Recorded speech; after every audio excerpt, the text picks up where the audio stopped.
Verdilac is one of the most interesting weapons in the game. It is a hidden gem, an archon weapon, a whip weapon with a special feature allowing you to decimate enemies inside a steel path. So, without any more delays, let's quickly hop into today's video. The Verdilac is one of three archon weapons. We have the Verdilac, the Koneman, as I call it, and the Neferi. Now, the Verdilac is very interesting, first of all, because it is actually a pretty good weapon, and it has a special feature. I decided to cover all three of the melee weapons just because, at the end, I want to cover something that DE could do to make these weapons even more special, considering these weapons are obtained alongside the Verdilac's blueprint being acquired from normal bounties after completing the New War quest. Now, a little bit of spoilers here, whoever didn't play the New War.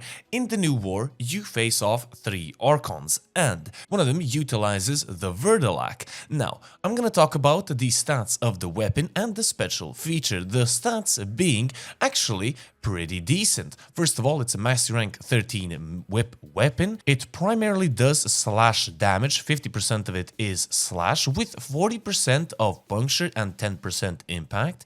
It has pretty decent stats as well, critical chance 30%, critical multiplier 2.5 times, and a 21% status chance. Now, one of the coolest features of this weapon is that it has a unique block combo which performs up to 3 strikes, each hurling a 2-meter wide projectile that inflicts toxin damage with 30% critical chance and a 2.5 times critical multiplier.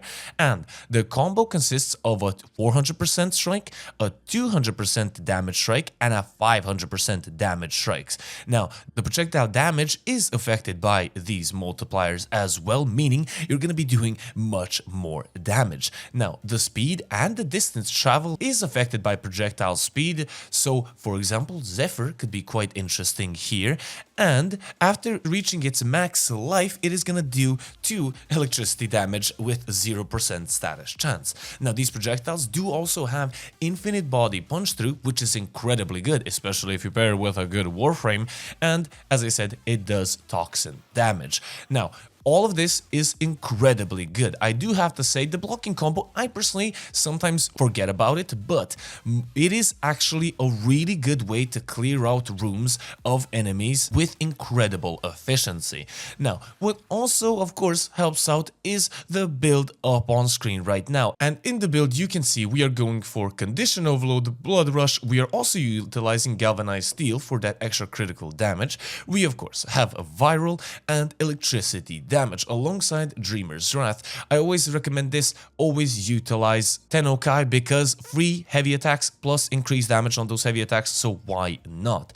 And we are also utilizing Melee Influence. Now, if you don't know what Melee Influence does, basically when you proc Electricity, it's gonna spread all of these status elements on that single enemy to nearby enemies, and it cannot refresh, but it does proc enough that you actually notice it, which is incredibly good. Now, if you don't want to utilize Melee Influence, you could also utilize Melee Duplicate. Either or is going to be incredibly good, and you can switch out the Electricity for Galvanized Elementalist, considering Toxin is going to get buffed, and alongside your slash procs, you are going to be doing even more damage. Now, what you actually can utilize as well is Nearest Contempt. Nearest Contempt is a mod from the Nearest set mod that will increase your melee damage by 90% and also your status chance by 60% as well, with an increased damage for your slam attacks by 100%. Pair that with Nearest Hatred alongside Nearest Anguish, and you're gonna get a bonus of 300% slam damage.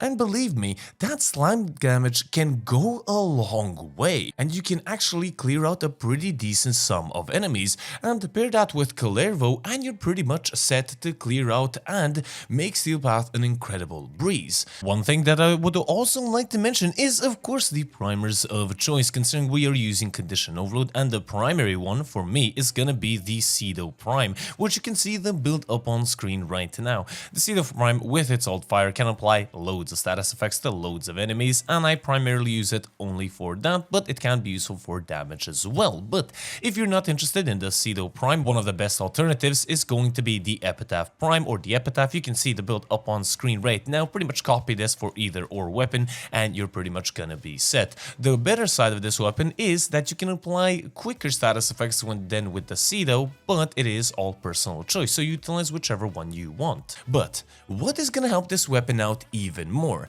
Now this is the segment of the video that I was most excited about, is DE, I think, should make these weapons a little bit more special and in that way add in an archon form. So we have incarnate forms for our weapons. Considering these are archon weapons, I think archon forms would be much more suitable. And here, do the same sort of principle with the incarnate weapons and make them more special. So, for example, I've actually written down what you could do here. One of the things that they can do in the archon form is make the weapon, for example, launch more projectiles and make them launch it more consistently. For example, with one of the weapons, the Neferi, you actually breathe out fire on a random occasion on your combo. So make that instead of your blocking combo, make it just the normal combo so you launch that projectile whilst you're doing it, or make it guaranteed when you do a heavy attack. That makes it more consistent. You can do consistently more damage with this weapon and makes it just that much better. Make it, for example, you can make it 4 evolutions, you can make it 5 evolutions like they did with some of the incarnate weapons, and these can be, you know, range increases, they can be combo increases, and the damage, critical chance, status chance, so on and so forth, just normal buffs to the weapon. Because as I said, the damage is pretty good, it's not that bad. The blocking combo special unique trait is incredibly good as well, but it just needs that little bit of a power up, considering it is getting a little bit outdated.